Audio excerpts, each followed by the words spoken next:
Hey, we're back again at Gracie Schwartzwald with our Gracie Jiu-Jitsu self-defense course. I'm here with Erkan Mete, and now we're going to go into a very important escape that we want to do.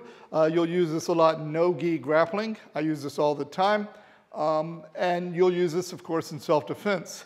And that is a single collar tie. It's when somebody reaches up, grabs the back of my neck. Now, because this is kind of an open situation, people think it would be pretty easy to escape. It's just his fingers, but the problem is, it's really hard, and always your instinct when you get grabbed, unless you train constantly, is to try to pull away, okay? Or knock the arm off, and that's not happening either, okay? And as we cover, if I decide to try to punch my way out of this, if I don't knock him out with one punch, and let's say he's quite a bit bigger than me, that's very unlikely. What's happening now? This is a dirty boxing position. This is a great position for him to throw punches, uppercuts, knees, set up guillotines, set up chokes, all kinds of things. Push and pull me around. Okay, this is basically the exact same as if he grabs my collar like in judo. The reason we do this is because he can pull my posture, control me getting away. Again, the instinct is to try to pull away. It's not going to work. Okay, so this is still the open door, is towards the open space. Okay, so very simple the way we're going to do this. His elbow is down. Okay, if his elbow is up, I can actually lift that off pretty easy. But if his elbow is down, that's not going to work. The danger I have to worry about here is he's controlling my posture. Posture is everything. When I'm here, I have a good ability to fight.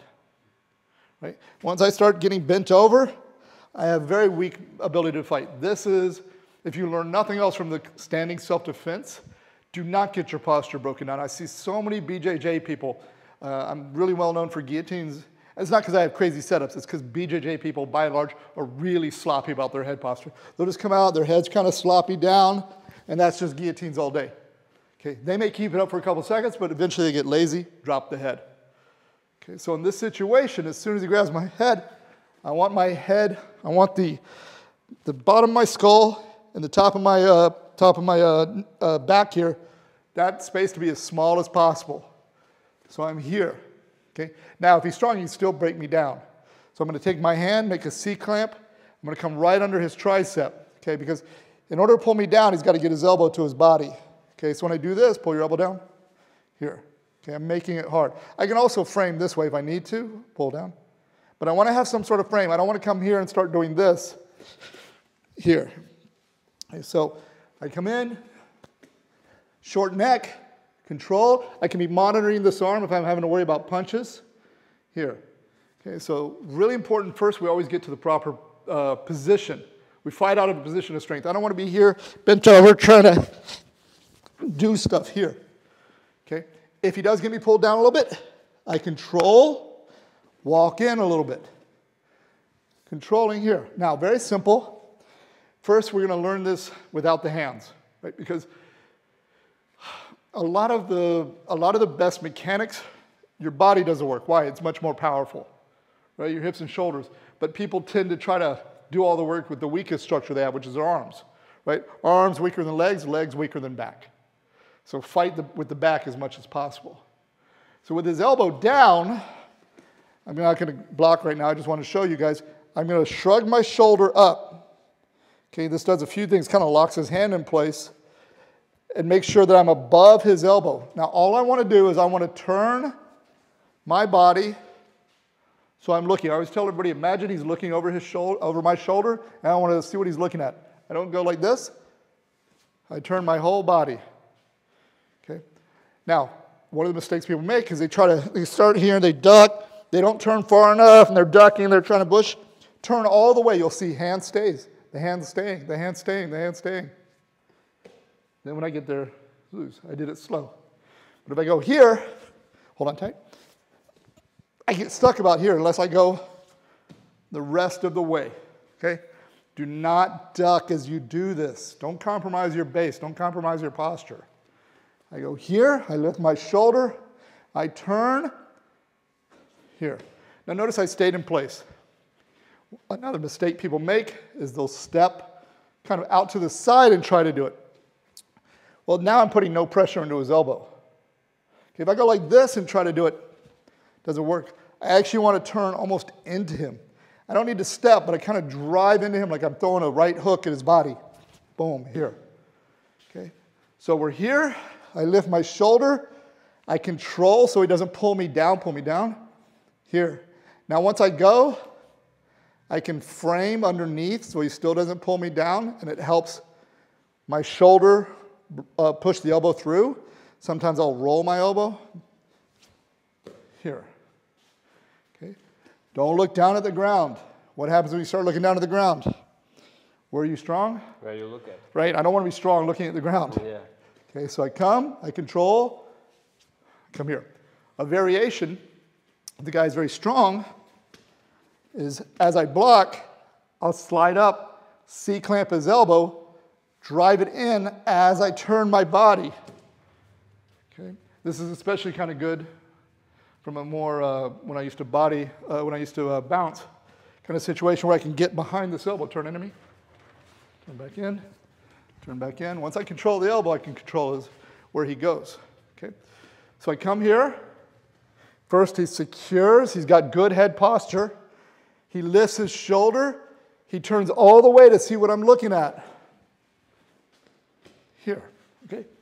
So once you master that, and I really want you guys really working on just doing it without the arms, you can add the arms in. So we added this arm in. Remember, always catch this first.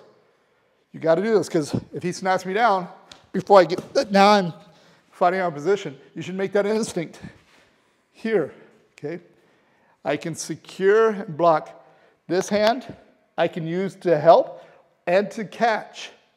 So I'm going to make a hook, go across at the forearm, here. So that if he is very strong, not only do I have this, this can help pull. But again, don't sort of turn halfway and think this is going to do it. It's not going to do it. I turn and pull. So you need to know, you need to always explore your options. When you train, sometimes I would have my students do this, different exits. Right, so if he's a bad guy here, and maybe I can escape backwards, but the door is over there, my escape route, that didn't really help me as opposed to maybe I can get past him. So in this situation, if I maybe have to go this way, I don't necessarily need to catch. I can just back away this way. But if I have to go that way, it might be a situation where I control that arm so I can go across. So let me get you on this side. Let's see here. I'm here. I lift. I get ready to catch. I turn. I can secure. Come back. I can use my thumb if I have to. Always, again, catch or frame somehow. Pull down here. And then I can go. Really, when you practice this, overemphasize this. We're doing it fast now, but really overemphasize getting that turn. The biggest mistake is going halfway, because if I try it halfway and I fail, now you know what I'm up to, right? Yeah. Okay. So practice as much as possible. I use this a ton standing. I don't ever let anybody control your head. Okay, that's something we're covering in the headlock things. Do not ever let anybody control your head. And if they do control your head, break that control as soon as possible. This is why I get away with, again, guillotine so much, is people will let me get here, and not only do they have bad posture, they don't know how to escape this hold. Right? And I'm talking about like blue belts, purple belts, on and on. You need to make this, as soon as he feels this, he's already breaking that hold. He's not letting me have it at all. So we'll use this standing, we'll use it on the ground, but it's incredibly important to know something you will use all the time. What about giving me your back when you do the technique? Yeah, so one thing people will think is I do this because I turned, he's going to be on my back. Okay?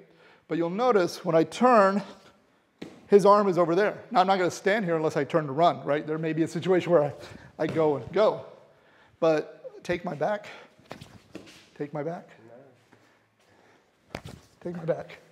I'm already able to turn back in, even if I turn all that way. Here. So very good question, yeah.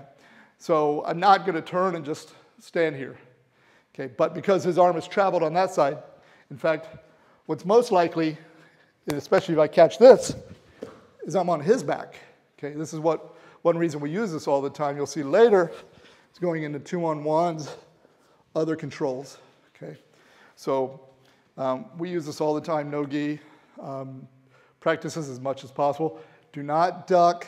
Do not try to wiggle your way out. Don't punch your way out. Proper technique.